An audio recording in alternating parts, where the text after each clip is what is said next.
Dear students, Namaste. Welcome to online classes in accountancy. In previous videos, we completed our discussion in the chapter Admission of a Partner. Yes, today we are within new chapter, that is fourth chapter. Students, whenever a partner admit, whenever a partner retire, whenever a partner died, or without admission or retirement, if the partners are going to change their profit sharing ratio, such an four circumstances are called reconstruction of partnership firm.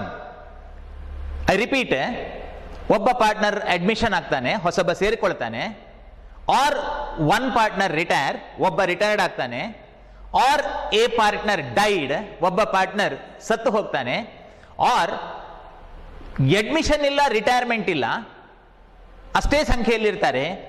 Because of their convenience they change their profit sharing ratio, ಅವರ ಲಾಭದ ಅನುಪಾತವನ್ನ ಅವರು ಬದಲಾಯಿಸಿಕೊಳ್ತಾರೆ ಅಂತಂದ್ರೆ such on four circumstances, ಆ ನಾಲ್ಕು ಸಂದರ್ಭಗಳನ್ನ reconstruction of partnership firm ಅಂತ ಕರೆಯುವಂಥದ್ದು. See here reconstruction of partnership firm means cancellation of business of the old firm and formation of a business with the new agreement. So that is called reconstruction of partnership firm. ಹಳೆಯ partnership business ಅನ್ನ close ಮಾಡಿ ಹೊಸದಾದ business ಅನ್ನ ಹೊಸ agreement ನ ಜೊತೆ ಆರಂಭಿಸುವುದನ್ನ reconstruction ಅಂತ ಕರೆಯುವಂತದ್ದು. Therefore, this is the important question in examination, that what are the possibilities of reconstruction of partnership firm. See here, when a partner retire, the firm is reconstructed. The modes of reconstructions are, there are four modes of reconstruction. Modes means the types. One, admission of a partner, then firm reconstructed. ಒಬ್ಬ ಹೊಸ partner admission ಆದ್ರೆ it is not a change, ಅದು change ಅಲ್ಲ. Old books of the business is closed and thereby they will form a new business. Admission of a partner, or it may be retirement of partner or death of partner and change in profit sharing ratio. See, this fourth chapter contain two topics. One, retirement, another one, death of a partner. Okay, retirement and death of a partner, wherein being first part, let us take a retirement of a partner. See here, this is the symbol of retirement of partner. A, B, C were partner. A, B, C were partner. Okay, C retire. Okay, C retired ಆಗ್ತಾನೆ. That one. And further, this is the death symbol. Okay, that A, B, C were partner. C died. Okay, being first part. Okay, let us discuss about retirement of a partner. Now, retirement partner ನ ಬಗ್ಗೆ discuss ಮಾಡುವ. I think somewhat 7 or 8 videos are necessary to complete retirement. Retirement ಗೆ 7 ಅಥವಾ 8 ವಿಡಿಯೋಸ್ಗಳು ಬೇಕಾಗಬಹುದು, somewhat the extent of 45 minutes. Okay, thereafter let us take the death topic.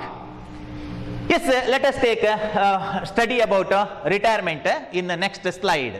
Okay, so retirement of a partner, part A. Okay, this is part A. So what do you mean by retirement of a partner? ಪಾಲುದಾರ ನಿವೃತ್ತಿ ಆಗುವುದಂದ್ರೇನು? Retirement of partner means a partner leave, LEAVE, ಬಿಟ್ಟು ಹೋಗುದು. A partner leave or terminates his business relation with the firm. A partner ಒಬ್ಬ, it may A or it may B or it may C, ಯಾರು ಆಗಿರಬಹುದು. Okay, there is no condition that C only retire. Okay, any one. A partner leave, ಅವ್ ಬಿಟ್ಟು ಹೋಗ್ತಾನೆ, or terminate. What do you mean by terminate? Cancel his business relation with the firm. Firm means A and B. Okay, ಫರ್ಮಿನ ಜೊತೆ, business ನ ಜೊತೆ ಅವನಿಗಿರುವ ಸಂಬಂಧವನ್ನ ಅವ ಕಳ್ಕೊಳ್ತಾನೆ. By settlement of his account, what are the dues and due from him, ಅವನಿಗೆ ಕೊಡಬೇಕಾದ್ದು ಮತ್ತು ಅವನಿಗೆ ಸಿಗಬೇಕಾದ್ದನ್ನ ಪಡೆದು he terminate his business relation with others. I mean, he cancel business relation with others, but the other partner continue the business with the new agreement. Okay, other partner ಉಳಿದವರು business ಅನ್ನ continue ಮಾಡ್ತಾರೆ. I mean, A, B, C were partner, Mr. C retire, I mean he cancel his business relation with others, I mean firm, and other partner are called continuing partner. Okay, so other partner, I mean continuing partner, I mean remaining partner, continue the business with the new agreement. After retirement of C, old agreement not remains, ಹಳೆ agreement ಇರೋದಿಲ್ಲ, ಮತ್ತೆ A ಮತ್ತು B ಯ ಜೊತೆ ಒಂದು ಹೊಸ ಒಪ್ಪಂದವನ್ನ ಮಾಡಿಕೊಂಡು they will continue the business which is called retirement of a partner. See, in the case of admission, previous chapter, there are two parties, one old partner, another one is a new partner. Admission alli modaliddavaru old partner, ಹೊಸದಾಗಿ ಬಂದವ new partner in previous chapter. But here two parties are A and B are called continuing partner, also called as remaining partner. So ivaru continuing partner, C is a retiring partner. Okay, so I will use the term old remaining partner, retiring partner, remaining partner, retiring partner continuously in my theory. Next ನಾನು ಮಾತಾಡುವಾಗ remaining partner ಅಂತ ಹೇಳ್ತೇನೆ, that is A and B, and retiring partner ಅಂತ ಹೇಳ್ತೇನೆ, that is C. Yes, anyhow, the meaning of retirement of partner is that a partner leave or cancel or terminate his business relation with the firm and other partner continue the business of the firm. So, which is called retirement of partner. Yes, next let us discuss what about reason for retirement of a partner. Why partner retire? Why partner retire? Partner retired ಆಗುವುದಕ್ಕೆ ಕಾರಣಗಳೇನು? Okay, there are different reasons depending upon their personal decision. Okay, personal decision. These are some of the important reason for which a partner may retire. Partner ನಿವೃತ್ತಿ ಆಗುವುದಕ್ಕೆ, business ಅನ್ನು ಬಿಟ್ಟು ಹೋಗುವುದಕ್ಕೆ ಕಾರಣಗಳು. It may be old age of the partner. Whenever he is physically is not able to do the business activities like planning, organizing, directing, controlling, staffing. Okay, then he may retire. Okay, because of old age. Very simple. And next one is ill health of the partner. Okay, ill health, ಅನಾರೋಗ್ಯ. Okay, ill health ಇರಬಹುದು. He is physically not fit to conduct the business activities like purchase, sales, production, marketing, etc. And misunderstanding between the partner. Okay, partner ನ ಮಧ್ಯೆ ಇರುವಂತಹ misunderstanding, I mean somewhat cold war ಅಂತ ಹೇಳ್ತೇವಲ್ವಾ, because of financial matter or because of their personal matter. Okay, there may be mental distance between the partner, which is called misunderstanding between the partner. And dispute between the partner, dispute, dishum. Okay, so ಅವರ ಮಧ್ಯೆ ಜಗಳ ಬರಬಹುದು. Okay, ಇತ್ತಲು ಹತ್ತಿತ್ತು ಕರ್ಣಾರ್ಜುನರಿಗೆ ಅಂತ ಹೇಳಿದ ಹಾಗೆ. Okay, so ಅವರ ಮಧ್ಯೆ ಜಗಳ ಬರಬಹುದು, dispute between the partner. Or better opportunity, for example, here Mr. C retire. Mr. C may retire because of best or better opportunity in some other firm or some other business. He may commence his own business. ಅವನದ್ದೇ business ಅನ್ನ start ಮಾಡಬಹುದು, ಅಥವಾ ಅವನಿಗೆ ಬೇರೆ ಕಡೆ ಹೋದ್ರೆ ಒಳ್ಳೆಯ opportunity ಇರಬಹುದು. Okay, for better opportunities a partner retire from the firm, ಅವ ಬಿಟ್ಟು ಹೋಗಬಹುದು. Or change of residence. Okay, ಅವನ ಮನೆ ಒಂದು ಊರಲ್ಲಿದೆ, ಆ ಊರಿಂದ ಮತ್ತೊಂದು ಊರಿಗೆ ಅವನ ಮನೆಯನ್ನ ಶಿಫ್ಟ್ ಮಾಡಬಹುದು. Then he is somewhat inconvenience to remain in the business. Okay, so these are the various reasons for retirement of partner: old age, or it may be ill health, or misunderstanding, or dispute, or better opportunity, and change of residence. Students, in our previous chapter we studied reason for admission. This is reason for retirement. We understood. ಹಿಂದಿನ chapter ಅಲ್ಲಿ ನಾವು study ಮಾಡಿದ್ದು reason for admission, ಇಲ್ಲಿ study ಮಾಡೋದು reason for retirement. Sometime in examination, if the question is asked, what are the reason for admission of partner, you may list old age, ill health. No. These are the reason for retirement. What are the reason for admission of partner? It may be for the purpose of getting additional capital, to get additional managerial ability, to get a technical skill or a technological skill, or for getting reputation or popularity to the business, are the various reason for admission of partner in previous chapter. Okay, so here these are the reason for retirement, ನಿವೃತ್ತಿ ಆಗುವುದಕ್ಕೆ ಕಾರಣ. Okay, so question ಅನ್ನ confusion ಮಾಡಿಕೊಂಡು ಒಂದು ಸಿಲ್ಲಿ and simple question ಗೆ wrong answer ಮಾಡಬೇಡಿ. Okay, so old age, ill health, misunderstanding, dispute between partner, or better opportunity and change of residence, or any other reason which is common sense. Yes, next, accounting adjustments in the time of retirement of a partner. Okay, according to our syllabus, ನಮ್ಮ syllabus ನ ಪ್ರಕಾರ, what are the adjustments that is required in the books of account? Students, why adjustment is required in the books of account? Because the total business of the firm is reconstructed whenever partner retire. ಒಬ್ಬ partner ಬಿಟ್ಟು ಹೋದ್ರೆ ಉಳಿದವರು business ಅನ್ನ continue ಮಾಡೋದು, it is not the change, it is reconstruction. Because the books of the old firm closed. Am I correct? ಹಳೆಯ business ನ ಬುಕ್ಗಳು, okay, ಅದು ಕ್ಲೋಸ್ ಆಗಿ ಅಕೌಂಟ್ ಅನ್ನ ಫುಲ್ ಸೆಟ್ಲ್ ಮಾಡಿ ಹೊಸದಾಗಿ ಓಕೆ ಹೊಸದಾಗಿ ಅವರು ಬಿಸಿನೆಸ್ ಅನ್ನ ಸ್ಟಾರ್ಟ್ ಮಾಡ್ತಾರೆ. Okay yes therefore it is called a reconstruction of partnership firm. Whenever a firm reconstructed either admission, retirement, death, or it may be change in profit sharing ratio, some of the adjustments that are required in the books of account. See, this chapter focus with the retirement of partner. Idu retirement na bagge. In the time of retirement of partner, 10 adjustments are required in the books of account. Okay, 10 adjustment galu beku. What are the 10 adjustment? I listed here. Okay, so illi nanu list madidene. 10 adjustments are required. See, retirement R E T I R E M E N T. How many letters? 10 letters, 10 adjustment. The first one, calculation of gain ratio. Calculation of gain ratio. What is gain ratio? Why it is required? We unknown. Nam gottilla. Let us discuss later. Calculation of new profit sharing ratio. Second adjustment. What is new profit sharing ratio? What are the uses of new ratio? Nam gottilla. Let us discuss. Revaluation of assets and liability. Okay, so revaluation. You heard the term of revaluation in previous chapter in admission. In retirement also, assets and liabilities of the firm must revalued. Why it is revalued? How it is revalued? Let us discuss later one by one. Distribution of general reserve. You know what is general reserve? To whom it is distributed in the time of admission, you know. Okay, in the time of retirement of partner, to whom general reserve is distributed? What is the journal entry? Let us discuss later. Okay, so these are the 10 adjustment. After listing these 10 adjustment, we are required to take one by one, and thereby we are required to study Vishwarupam of the same adjustment. ಆ ಎಲ್ಲ 10 adjustment ಗಳ detail ಅನ್ನು ನಾವು study ಮಾಡಲಿಕ್ಕಿದೆ. then you are mentally able to work out the problem. ಆವಾಗ ನಿಮಗೆ problem ಅನ್ನು workout ಮಾಡ್ಲಿಕ್ಕೆ ಆಗ್ತದೆ. therefore be concentrate to the theory part. now we are in theory part. okay, anyhow, next one is distribution of accumulated profit or loss. Accumulated profit or loss means last year profit or loss.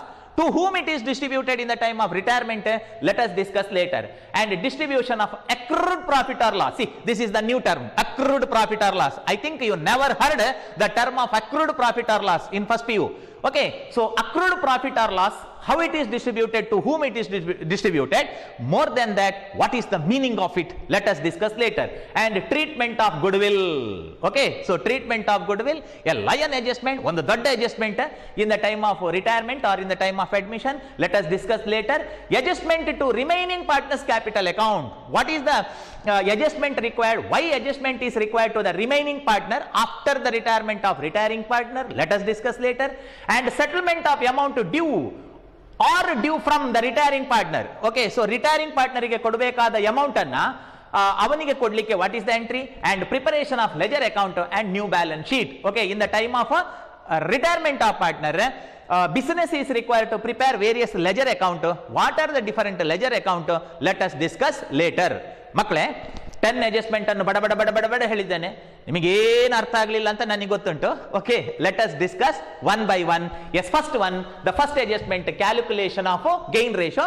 S, let us take next slide, that is calculation of gain ratio. Okay, first adjustment. ಈ ತರ 10 adjustment ಹೋಗುತ್ತೆ. Then you are able to work out the problem. Yes, first adjustment, that is calculation of gain ratio. Okay, gain ratio. See here, what do you mean by gain ratio? Gain ratio means the ratio in which the share of retiring partner or a died partner is shared or gained by the remaining or continuing partner is called gain ratio. It is also called as benefit ratio. Gain ratio, benefit ratio, one and the same. See here, gain ratio, benefit ratio, one and the same. Alugadde, batote, one and the same. No, in the same way, here it is same. Yes, here gain ratio means, see, earlier imagine that this is the total profit. Okay, this is the total profit. Imagine this is the total profit. Before retirement, this is A share, this is B share, this is B share, this is a C share. Okay, C a share, even a share illide. Gain ratio means after retirement of C, illi C retired ಆದ ನಂತರ ಅವನಿಗೆ ಲಾಭ ಕೊಡ್ಲಿಕ್ಕಿಲ್ಲ. Okay, so C is not getting future profit after retirement. His share, avana share ಇದೆ ಅಲ್ವಾ, his share, that is shared by A and B in some proportion. It may equal, unequal, I don't know. ಅವನ ಲಾಭವನ್ನು ಇವರಿಬ್ಬರು ಹಂಚಿಕೊಳ್ತಾರೆ. For example, ಇವರೊಂದಿಷ್ಟು ಕಡ್ಲೆಯನ್ನು purchase ಮಾಡಿದ್ದಾರೆ, ಮೂವರು ಸೇರಿಕೊಂಡು ಅದನ್ನು ಹಂಚಿಕೊಂಡು ತಿಂತಾ ಇದ್ದಾರೆ. ನನಗೆ ಬೇಡ ಅಂತ ಬಿಟ್ಟು ಹೋಗ್ತಾನೆ. ಆಗ ಅವನ ಪಾಲಿನ ತಿಂಡಿಯನ್ನ ಇವರಿಬ್ರು ಹಂಚಿಕೊಳ್ತಾರೆ. ದಟ್ ಈಸ್ ಕಾಲ್ಡ್ ಗೈನ್, ಪ್ರಯೋಜನ, benefit. Okay, gain ratio, benefit ratio, that is one and the same. If so, what do you mean by gain ratio? Gain ratio means the ratio in which the share of retiring partner, ivana palannu, gained by the continuing partner. A and B are called continuing partner. The ratio in which share of retiring partner gained by or shared by or benefited by the continuing partner, so that is called gain ratio. Gain ratio ಅಂತಂದ್ರೆ retiring partner ನ share ಅನ್ನು remaining partner ಹಂಚಿಕೊಳ್ಳುವಂತಹ ಅನುಪಾತ.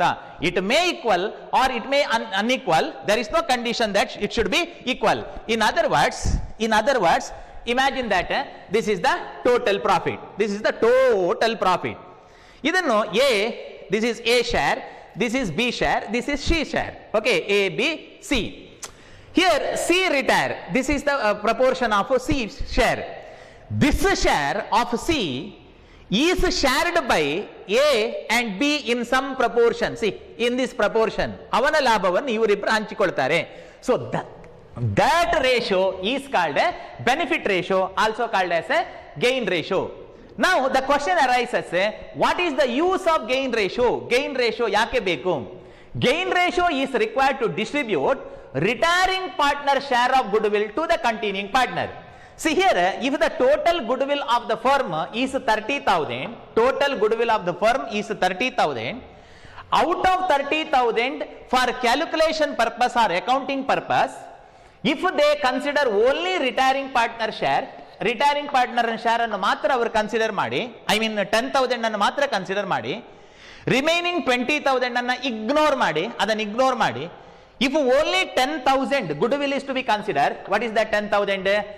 Retiring partner share of goodwill. That is very important. Retiring partner share ನೋಡಿ, total goodwill 30,000 ಮಕ್ಕಳೇ, 30,000. ಅದರಲ್ಲಿ ಕ್ಯಾಲ್ಕುಲೇಷನ್ಗೆ ಅವರು 10,000 ಅನ್ನು ಮಾತ್ರ ಕನ್ಸಿಡರ್ ಮಾಡ್ತಾರೆ ಅಂತಂದ್ರೆ, such an 10,000 goodwill benefit is benefited by A and B. One minute. Business ಗೆ ಘನತೆ, ಕೀರ್ತಿ, ಮರ್ಯಾದೆ, ಎ, ಬಿ, ಸಿ ಕೂಡ ದುಡ್ದಿರ್ತಾನೆ. ಅದಕ್ಕೆ ಎಲ್ಲರೂ ಹಾರ್ಡ್ ವರ್ಕ್ ಮಾಡಿರ್ತಾರೆ from long years for the reputation of the business. After retirement of mister C retired ಆಗಿ ಹೋದ ನಂತರ remaining partner enjoy the benefit of good will. ಉಳಿದ ಪಾರ್ಟ್ನರೇ, ಆ ರಿಮೈನಿಂಗ್ ಪಾರ್ಟ್ನರ್ ಬಿಸಿನೆಸ್ ನ ಗುಡ್ ವಿಲ್ ಅನ್ನು ಎಂಜಾಯ್ ಮಾಡ್ತಾರೆ. Therefore 10,000 shared to A and B. 10,000 is shared to A and B. In what ratio 10,000 is shared in to A and B? That is gain ratio. What is gain ratio? Gain ratio means the ratio in which the share of retiring partner gained by A and B. For example, the share of Mr. C is 1/3. Imagine, avana share 1/3. ಆ 1/3 ಅನ್ನ 1/3 ಮೇ ಶೇರ್ಡ್ equally into half ಅಂತ ಅವ್ರು equal ಆಗಿ ಅದನ್ನು ಹಂಚಿಕೊಂಡ್ರೆ, then 10,000 ಅಲ್ಲಿ 5,000 debited to A account and 10,000 debited to B account. In the next slide one important information is there. What is that? Note, total goodwill of the firm is distributed in new profit sharing ratio. ಮಕ್ಕಳೇ ತುಂಬಾ important. ಇಡೀ 30,000 ಅನ್ನು ತಗೊಳ್ಳೋದಾದ್ರೆ total 30 full goodwill 30,000 according to my example 30,000 ಅಂದ್ರೆ ಇಡೀ business ನ goodwill. ಇಡೀ business ನ ಗುಡ್ ವಿಲ್ ಅನ್ನು ಇಬ್ಬರಿಗೆ ಹಂಚುವುದಾದ್ರೆ new ratio. Be particular because this is very important as far as 1 mark question or fill in the blanks or multiple choice is concerned. Okay, ಅವನ ಪಾಲನ್ನು ಮಾತ್ರ ಹಂಚುವುದಾದ್ರೆ benefit ratio, gain ratio. If total goodwill of the firm is taken, then that is distributed in a new ratio. I repeat, gain ratio is required to distribute retiring partner share, avana share, retiring partner share of goodwill to continuing partner. Total goodwill ಅವನ share ಅಲ್ಲ, retiring partner ನ share ಅಲ್ಲ, total ಇಡೀ ಫರ್ಮಿನ goodwill, total goodwill of the firm is distributed in new profit sharing ratio. Okay, so that is the use of gain ratio. remember gain ratio required to distribute retiring partner share of goodwill. ಇಡೀ goodwill ಅನ್ನು ಯಾವ ರೇಷೋದಲ್ಲಿ ಹಂಚೋದು? New ratio. Okay, ಅವನ share ಆದ್ರೆ ಮಾತ್ರ remaining ratio. Okay, I mean gain ratio. ಇಡೀ goodwill ಆದ್ರೆ then we have to take a new ratio for the distribution of goodwill. Okay, I will link same topic about goodwill discussion. Yes, next in the next slide, let us continue the topic. Difference between sacrifice ratio and gain ratio. Okay, differences between sacrifice ratio and gain ratio. In which chapter you heard about sacrifice ratio? Sacrifice ratio heard in the admission case. Am I correct? Admission. In previous chapter, we discussed about sacrifice ratio. Okay, so here let us discuss about the gain ratio, and thereby let us compare sacrifice ratio and gain ratio, and let us list what is the difference between sacrifice ratio and gain ratio. See, sacrifice ratio namige bandaddu admission chapter alli. Sacrifice ratio means the ratio in which the old partner surrender or sacrifice or gives a part of their profit to the new partner on his admission. That is called sacrifice. ತ್ಯಾಗ ಮಾಡೋದು. ಒಬ್ಬ ಹೊಸ partner ಬರುವಾಗ, in the case of admission, imagine this is plus admission, A and B are old partner. ಇವ ಬರ್ತಾನೆ ಅಂತ ಇದ್ರೆ A and B sacrifice a portion of their profit to C new partner. Okay, C new partner. ಹಳೆಯ partner ಅವರ ಲಾಭದಿಂದ ಒಂದು ಸ್ವಲ್ಪ ಕೊಡ್ತಾರಲ್ಲ, so that is called sacrifice ratio. Whereas gain ratio means in the time of retirement, C's share is divided between A and B, because after retirement of C, retiring partner not getting future profit, future ಅಲ್ಲಿ ಅವನಿಗೆ ಲಾಭದಲ್ಲಿ ಪಾಲಿಲ್ಲಲ್ಲ, ಅವನ ಪಾಲನ್ನು ಉಳಿದವರು ಪಡೆಯುತ್ತಾರೆ, so that is called gain ratio. I repeat, sacrifice ratio means the ratio in which old partner sacrifice, surrender or give a part of their profit to new partner on his admission. Whereas gain ratio or benefit ratio means the ratio in which retiring partner share is gained by or benefited by the continuing partner. ಒಬ್ಬ partner retired ಆಗಿ ಅಥವಾ ಸತ್ತು ಹೋಗುವಾಗ ಅವನ ಲಾಭವನ್ನು ಉಳಿದವರು ಹೇಗೆ ಹಂಚಿಕೊಳ್ತಾರೆ, that is called gain. Okay, ನೋಡಿ, ಹೊಸ ಪಾರ್ಟ್ನರ್ ಬರುವಾಗ ತ್ಯಾಗ ಮಾಡೋದು ಸ್ಯಾಕ್ರಿಫೈಸ್, ನಂತರ ಒಬ್ಬ ಪಾರ್ಟ್ನರ್ ರಿಟೈರ್ಡ್ ಆಗಿ ಹೋಗುವಾಗ ಅವನ ಪಾಲನ್ನು ಉಳಿದವರು ಪಡೆಯುವುದು, that is called gain, also called as benefit ratio. Yes, it is calculated in the time of admission of partner. See here, sacrifice ratio, it is calculated in the time of admission of a partner. Previous chapter ನಾವು discuss ಮಾಡಿದ್ದೇವೆ. Sacrifice ratio is calculated in the time of admission of a partner. Gain ratio, it is calculated in the time of retirement or death of a partner. Whenever a partner retired or whenever a partner died, then retiring partner or deceased partner share is shared by the continuing partner. Second one, it is required to distribute goodwill brought in cash. Okay, goodwill brought in cash. Whenever goodwill is brought in the form of cash by the new partner, then goodwill which is brought in cash, that is distributed to old partner in sacrifice ratio. We know in previous chapter. ಯಾವಾಗ goodwill ಅನ್ನು ಕ್ಯಾಶಿನ ರೂಪದಲ್ಲಿ ತರ್ತಾನೋ, currency note ಕ್ಯಾಶಿನ ರೂಪದಲ್ಲಿ ತರ್ತಾನೋ, then goodwill distributed in sacrifice ratio. If goodwill created goodwill distributed in old ratio, we know. Okay, goodwill annu cash alli tandre, here cash is very important. Okay, it is required to distribute goodwill brought in cash. Whereas it is required to distribute retiring partner share of goodwill, not total goodwill. Total goodwill alla, total goodwill anna distribute ಮಾಡುವಂತದ್ದು, full ಇಡೀ business ನ goodwill ಅನ್ನ distribute ಮಾಡುವಂತದ್ದು in new ratio. If retiring partner, I repeat, imagine that this is the total goodwill of 30,000. If total goodwill distributed to A and B, then new ratio, out of which only retiring partner share consider. Imagine, ಅವನ share ಅನ್ನು ಮಾತ್ರ consider ಮಾಡ್ತಾರೆ 10,000, ಉಳಿದದ್ದು ignore, ಇದು ಲೆಕ್ಕಕ್ಕಿಲ್ಲ, ignore, only ಅವನ share. ಯಾರ share? Retiring partner share. ಅವನ share ಅನ್ನು ಮಾತ್ರ ಇವರಿಬ್ಬರಿಗೆ ಹಂಚುವುದಾದ್ರೆ, ಎ ಅಂಡ್ ಬಿ ಗೆ ಡಿಸ್ಟ್ರಿಬ್ಯೂಟ್ ಮಾಡೋದಾದ್ರೆ, then that is gain ratio. Remember, okay, then formula sacrifice ratio equal to old ratio minus new ratio. Old ratio ದೊಡ್ಡದು, new ratio ಸಣ್ಣದು. Okay, ಇದು ಉಲ್ಟಾ ಆಗ್ಲಿಕ್ಕೆ ಸಾಧ್ಯ ಇಲ್ಲ. ದನ ಬಾಲ ಅಲ್ಲಾಡಿಸ್ತದೆ, ಬಾಲ ದನವನ್ನು ಅಲ್ಲಾಡಿಸ್ಲಿಕ್ಕೆ ಆಗುದಿಲ್ಲ. ಓಕೆ, ಸೊ ಹಾಗೆ old ratio minus new ratio, sacrifice ರೇಷೋದ formula old ratio big minus new ratio. New ratio ಸಣ್ಣದು, ಯಾಕೆಂತಂದ್ರೆ ಅಡ್ಮಿಷನ್ ಅಲ್ಲಿ ಮೊದಲು ಒಂದು ಲಾಭವನ್ನು ಇಬ್ರು ಹಂಚಿಕೊಳ್ತಾರೆ, ಆಫ್ಟರ್ ಅಡ್ಮಿಷನ್ 3 ಹಂಚಿಕೊಳ್ತಾರೆ. Am I correct? So old ratio minus new ratio, whereas the formula of gain ratio equal to new ratio big, quite opposite, ಇಲ್ಲಿಗೆ ಉಲ್ಟಾದು. Okay, so new ratio minus old ratio. And then by sacrificing new ratio decrease, ಇನ್ನೊಬ್ಬನಿಗೆ ತ್ಯಾಗ ಮಾಡೋದ್ರಿಂದ, sacrifice means ತ್ಯಾಗನೋ, ನಾವು ಇನ್ನೊಬ್ಬರಿಗೆ ತ್ಯಾಗ ಮಾಡೋದ್ರಿಂದ, ಇನ್ನೊಬ್ಬರಿಗೆ ಕೊಡೋದ್ರಿಂದ ನಮ್ಮ ರೇಷೋ ಕಮ್ಮಿ ಆಗ್ತದೆ. ನೋಡಿ, sacrifice ratio, because of sacrifice ratio new ratio decrease, whereas gain ಅಂದ್ರೆ ನಾವು ಪಡೆಯುವುದು. Am I correct? ನಮ್ಮಲ್ಲಿ ಸ್ವಲ್ಪ ಮೊದಲು ಇರ್ತದೆ, ಅದಕ್ಕೆ ವಾಪಸ್ ನಾವು ಪಡೆಯುವುದರಿಂದ by gaining ratio new ratio increases, new ratio ಜಾಸ್ತಿ ಆಗ್ತದೆ. ಐ ರಿಪೀಟ್, ಸ್ಯಾಕ್ರಿಫೈಸ್ ಮಾಡೋದ್ರಿಂದ ನ್ಯೂ ರೇಷೋ ಕಮ್ಮಿ ಆಗ್ತದೆ, ಯಾಕಂದ್ರೆ ಸ್ಯಾಕ್ರಿಫೈಸ್ ಅಂದ್ರೆ ತ್ಯಾಗ ಮಾಡೋದು, ಗೈನ್ ಪಡೆಯುವುದು. ಓಕೆ, ಪಡೆಯುವುದರಿಂದ ನ್ಯೂ ರೇಷೋ ಇನ್ಕ್ರೀಸ್ ಆಗುತ್ತೆ. Okay, so these are the various difference between sacrifice ratio and gain ratio. Yes, next, cases of calculation of gain ratio for 6 mark. Let us discuss in next video. Okay, let us discuss in next video. Because, yakida next video antandre, there are 4 or 5 cases, I think. 4 ಅಥವಾ 5 case ಇದೆ. For the purpose of total discussion, ಅದನ್ನು 6 ಕೇಸನ್ನು ಒಟ್ಟಿಗೆ study ಮಾಡಿದ್ರೆ ಅದು ಚಂದ ಅದು. Okay, so therefore let us discuss about the 4 cases of calculation of gain ratio for 6 mark.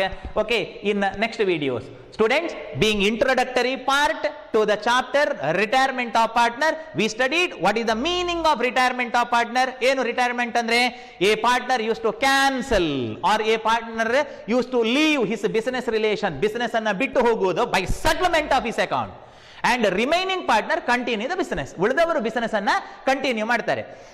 And next we studied reason why retirement. Okay, ಒಂದು high school ಮಕ್ಕಳು ಕೂಡ ಹೇಳಿಯಾರು ಯಾಕೆ ಪಾರ್ಟ್ನರ್ ರಿಟೈರ್ಡ್ ಆಗ್ತಾನೆ ಅಂತ. Okay, because of old age or because of dispute or because of misunderstanding or change of residence or better opportunity and ill health. Okay, so at are the various reason for retirement of a partner.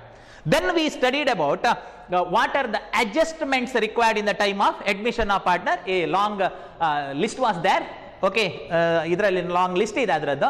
Okay, after the class, okay, I will put the same notes to your online classes group, and further cases of calculation, difference between sacrifice ratio and gain ratio. And further, let us discuss cases of calculation of gain ratio in the next videos. Student, I hope you understood this theory.